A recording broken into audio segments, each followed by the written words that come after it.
welcome back to my channel. Okay, I was debating whether or not I should do this video just because I'm in a huge reading slump. The last 2 months I've only read 5 books. I don't know how to get back into reading. Yeah, I do think I know why. I am on Iron Flame and it is a good book, but I cannot get through it. I'm halfway through and I can't keep reading it. And so I'm giving myself the rest of this week to read it, or else I'm done. Like, I'm putting myself in such a bad reading slump. I need a new book to get me out. So that's my goal for this next month. I wanted to talk about my reading wrap up for the last 2 months. I was going to do one for January, but like I said, didn't read much. And I figured I'll do one for January and February. So welcome to the video. The first book that I started the year with was The Invisible Life of Addie LaRue. This book is so good. I will never stop talking about it. I ended up listening to it. It's about this girl who in 1714, she made a deal with basically the devil to live forever in exchange for people's memories of her. Like, literally, she'll go into a room, meet people, walk out, they don't even remember her. Until one day, she comes across someone that does remember her. And it's just so beautiful. I loved it. It teaches such good lessons about life and wishes in general, just what our dreams are and why we want them and stuff. And it was just very, very well written. And so I rated this book a 5 stars. Oh, I loved it. Maybe this is what made me have a reading slump, because I was able to read this book. The next book is Ruthless Vows by Rebecca Ross. Holy cow, this was another good book. I ended up tandem reading it with my sister. She went through Divine Rivals in a day. So I'm like, okay, let's read the second one together. It was so good. I really enjoyed this book. I think I liked it better than the first just because it had more action. The first kind of made me a little bit bored at some parts, even though it's such a good cozy fantasy.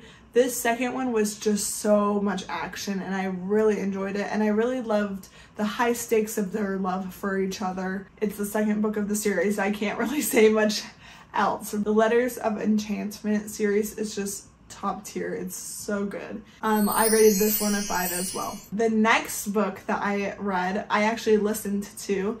It was another checkout from Libby, and it's called Educated by Tara Westover. And I really enjoyed this memoir. It's such a powerful story and it teaches you so much about life. That's the thing that I love about memoirs, is how much they teach about just life in general from people's stories. And people's stories are so powerful. It gives them a voice in the world. And so I really enjoyed this one. Okay, so the summary for this book I'm going to read just because it's about a lot of different things. Tara Westover was 17 the first time she set foot in a classroom. Born to survivalists in the mountains of Idaho, she prepared for the end of the world by stockpiling home-canned peaches and sleeping with her head for the hills bag. In the summer, she stewed herbs for her mother, a midwife and healer, and in the winter she salvaged in her father's junkyard. Her father forbade hospitals, so Tara never saw a doctor or nurse. Gashes and concussions, even burns from explosions, were all treated at home with herbalism. The family was so isolated from mainstream society that there was no one to ensure the children received an education and no one to intervene when one of Tara's older brothers became violent.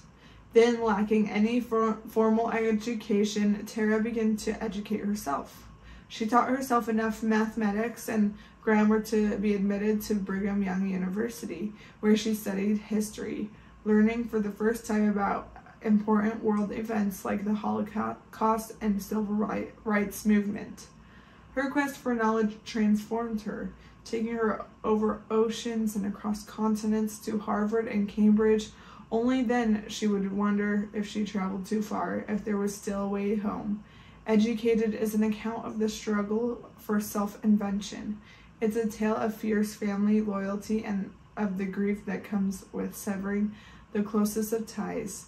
With the acute insight that distinguishes all great writers, Westover has crafted a universal coming-of-age story that gets to the heart of what an education is and what an offer. Westover has crafted a universal coming-of-age story that gets to the heart of what an education is and what it offers. The perspective to see one's life through new eyes and the will to change it.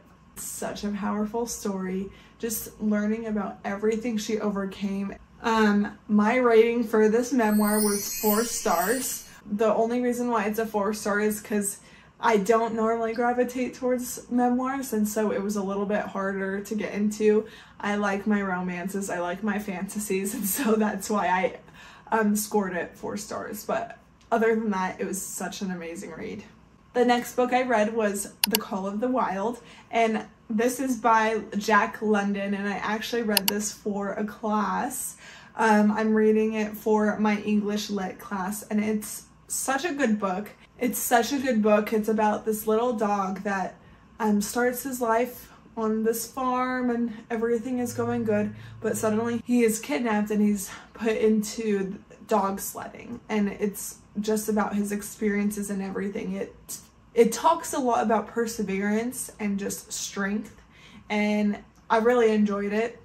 I gave it a 3-star just because it's not something I look to. It's not something I'll pick up anytime soon, but it was still very well written. It's something I would love to read with my little siblings. Last but not least is Me Before You by Jojo Moyes. I really enjoyed this story. I was a little bit nervous about it just because I knew, one, oh my gosh, it's snowing outside. It's snowing outside. Are you kidding me? Last week it was 50 degrees. Now it's snowing. This book is such a good book. I really thought the writer did an excellent job of making it a rom-com and having serious parts but also funny parts. Like, this character's thoughts and everything was so real, and I really enjoyed that. This book, I'll read another summary because it's harder to explain. I don't want to give out any spoilers or anything. Louisa Clark is an ordinary girl leading an exceedingly ordinary life. Steady boyfriend, close family, who has barely been farther afield than their tiny village. She takes a badly needed job working for ex-master of the universe, Will Trainer, who is wheelchair bound after an accident.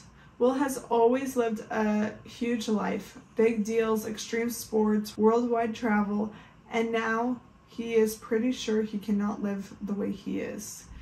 Will is acrobatic, moody, bossy, but Lou refuses to treat him with kid gloves, and soon his happiness means more to her than she expected. When she learns that Will has shocking plans of his own, she sets out to show him that life is still worth living. I ended up rating it a 4-star. I really enjoyed the read. I'm just not a fan of sad novels. So that was my reads for January and February. Let's talk a little bit about my March TBR. Now, this is going to be the smallest TBR ever, but I am setting a goal that I can actually make. My goal for March is to read at least 6 books.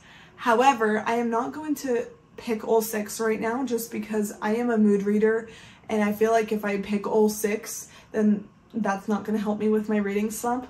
So I have picked 2 books here. One is on my Kindle. Shout out to my Kindle. If you want a video talking all about the Kindle and its pros and cons, comment down below. I can do that for you. Also, I can do a video how to decorate it and everything. I designed this. My main read for this month to finish is Iron Flame.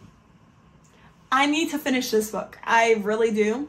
Like I said, I loved Fourth Wing. It drew me in so much, and I really want to finish Iron Flame. I love it so far. I need to finish it so I can get past this reading slump. My next book, I'm actually already listening to it. It's Pride and Prejudice by Jane Austen, and I am so excited for it. It's my first classic in a long time. I guess Call of the Wild was a classic, but Jane Austen is Jane Austen, you know? My last book on my TBR list is A Good Girl's Guide to Murder by Holly Jackson. Now, this book is actually my sister's. She read the whole series within like a week. Like she had to go to the store to get the rest of the books. That's how much she loved it.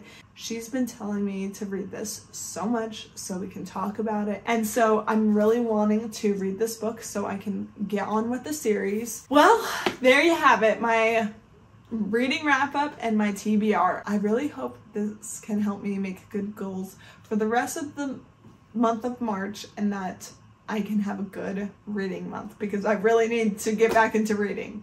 I love reading, and why is it so hard to read? Thank you so much for watching. Like I said before, comment down below if you want certain videos. Comment down below if you've read any of these books too. And yeah. See you next time. Bye.